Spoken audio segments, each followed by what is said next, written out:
سوی ورته مدرسة اهل الحديث دغه اهل حدیث نه دا مونږ سره چې دي مدرسة اهل الحديث ځکه دا درې اصطلاحات سلفي اهل الحديث او اهل الظواهر دا اصل کې مصطلحات د فقهاو دي او د دې مصداق څلور امامان دي دا اصل کې اصطلاحات د متکلمینو دي د علم کلام والا دي د فقهاو نه دي دا د فقه میدان ته خو موږ په زور دا شی راښکلی دی چې دا اهل الظواهر دي او دا سلف دي او دا اهل الحدیث دي صحیح شوه د هغوی دپاره ښه اصطلاح دا ده چې دا زموږ وروڼه غیر مقلد دي که تا دا ومنل چې دا اهل الحدیث دي نو ته اهل الحدیث نه که دا سلفیان دي نو ته سلفي نه دا امام ابو حنیفه رحمت الله علیه به سبا پیدا کی که سلفو کې تیر شوی دی او امام شافعي و سبا نه بل ورځ پیدا کی که دیم سلفو کې تیر شوی دی نو ته سلفي نه وایه زمونږ یو ملګری دی نو یو سلفي ملګری را سره میلاو شو حرم کې نو خبرې مو شروع کړې نو ما ته وی چې ته مسلکان سې ما ورته زه سلفي حنفي یم وی سلفي حنفي سې نو ما ورته وی که په دې د اعتراض نو حنفي سلفي یم د دې بلې غاړې کا صحیح شو نو یې وی چې نو سلفیان خو مونږ یو وی ما ورته وی ته خپل ځان تابع تو خلفي نو دا زمونږ وروڼه دي خو بس لږ غلط شوي دي پرونو ما دغلته ختم قرآن کې ووی تفسیر والا ختم و د مولانا عباد الله سره نو هغې کې مې ذکر وکړ ما زمونږ تاسو سره اختلاف نشته ته وایې قرات خلف الامام حدیث کې ثابت دی مونږ هم و ثابت دی ته وایې رفع الیدین په حدیث کې ثابت دی مونږ هم و ثابت دی مسله په دې کې نه ده چې حدیث دی او حدیث کې ثابت دی او که ثابت نه دی مسله په دې کې ده چې حدیث محکم پاتې دی که منسوخ شوی دی نو ستا تحقیق دا دی چې محکم پاتې دی او زموږ تحقیق دا دی چې منسوخ شوی بس خبره ختمه شوه اوس په دې مونږ جګړه خو نه کوو ستا تحقیق ته بوتلی احکام طرف ته مونږ یې بوتلی یو نسخ طرف ته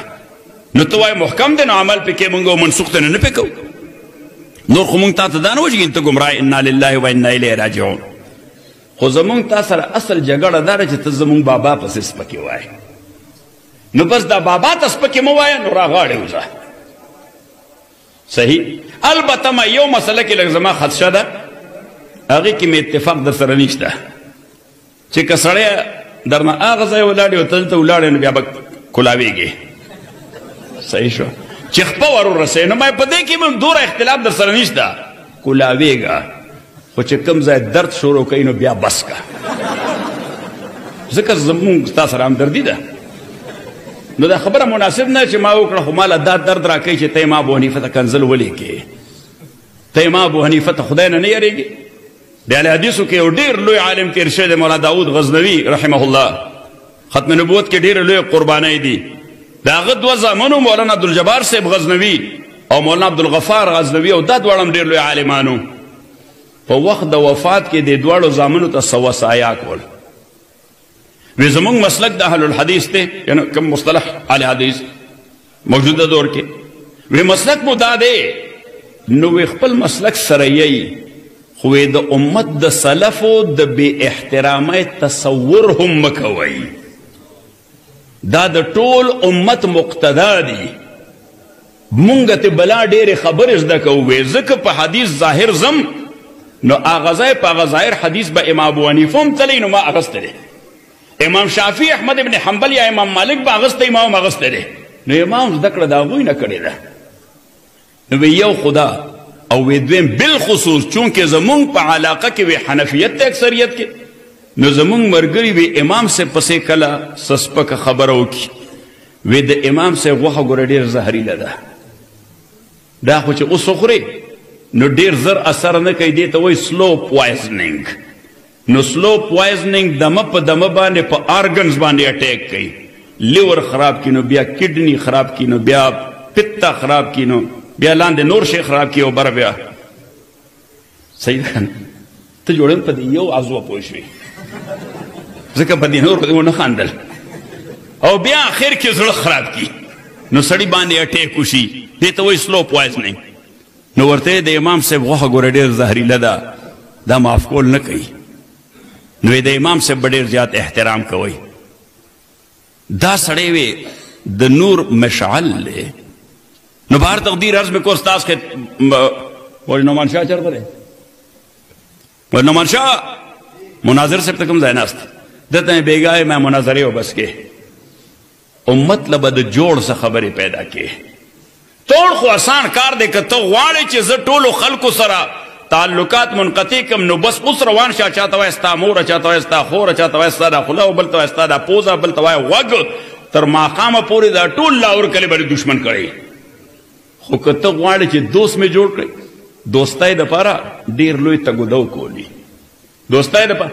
لالاجي خو زمونږ مشر هم دی خو زما د زمانه طالب علمه ملګری هم دی. څو کاله مې یو ځای طالب علمي کړې ده. دا زمونږ د خانقاه سجاده نشین دی د حضرت حاجی محمد امین صاحب رحمت الله علیه فرزند ارجمن دی. او حضرت حاجی محمد امین صاحب یا حاجی صاحب تورنگزئی یا مولا صاحب سنڈاکی یا فقیر صاحب ایفی یا اڑے مولا صاحب د دې اولیاء چې موږ نوم واخلو نو دا صرف دا هغه نه دي چې نظرانو ته ناست دي. ځکه د تصوف معنا خو د ورکړه، د تصوف معنا راجمع کول نه دي. دا هغه خلق دی چې دوی ورکړه کوله چې څه چا ورکول خلکو له ورکول او یوازې دا نه دغه هم آسان کار دی. ځکه ستا پیسې دي ستا پیسې دي خو جیب نه راواله یو نه بل له ورکه. صحیح دا هغه خلق دی چې دوی خپل ځان قربانو ته وړاندې کړی. خبر مو ذهن کې راغله؟ دا نن چې تاسو کشمیر باندې جنګېږئ دا آزاد کشمیر زمونږ د قبایلو مسلمانانو او د دې ځای د مسلمانانو د حاجی صاحب محمد امین رحمت الله علیه په قیادت کې د جهاد ثمره ده. خبر مو ذهن کې راغله؟ نو محترم ورونو دا هغه خلکو چې چا قربانۍ کولې، دا هغه خلکو چې چا انګریز سامراج هغه چیلنج کړی و. بلکې صرف دا نه سیاسی فکر د دې خلکو هم دومره عالی او بالا فکر و چې د پاکستان د دستور دپاره قرارداد مقاصد چې ورته وایي د قرارداد مقاصد اساس دی د 31 علماو 22 نکات. د څو علماو؟ په دغه علماو کې اهل تشیع اهل حدیث مو، بریلوي حضرات مو، دیوبندی حضرات مو. دیوبندی حضرات پکې په اکثریت کې، دیوبندی حضرات په اکثریت کې حضرت مولانا شبیر احمد صاحب عثمانی، حضرت مولانا سید سلیمان ندوی، علامہ شمس الحق صاحب افغانی، مولانا ظفر احمد صاحب انصاری، حاجی محمد امین صاحب رحمت الله علیه. نو د دې خلکو سیاسی فکر دا نن چې موږ اسلامي جمهوریه پاکستان بنیاد دغه خلکو یې خود او الله دې درجات عالیه ورکړي. آمین لږ زور سره وایي. صحیح شو؟ ګنې اوس به هم زموږ په سر پټکي خدا به رسکانو او ګیرې به موم وي خدا به سردار جي وي. خبره هم ذهن کې راله؟ نو محترم ورونو همیشه د خپلو اسلافو قربانو ته د احترام په نظر ګورئ.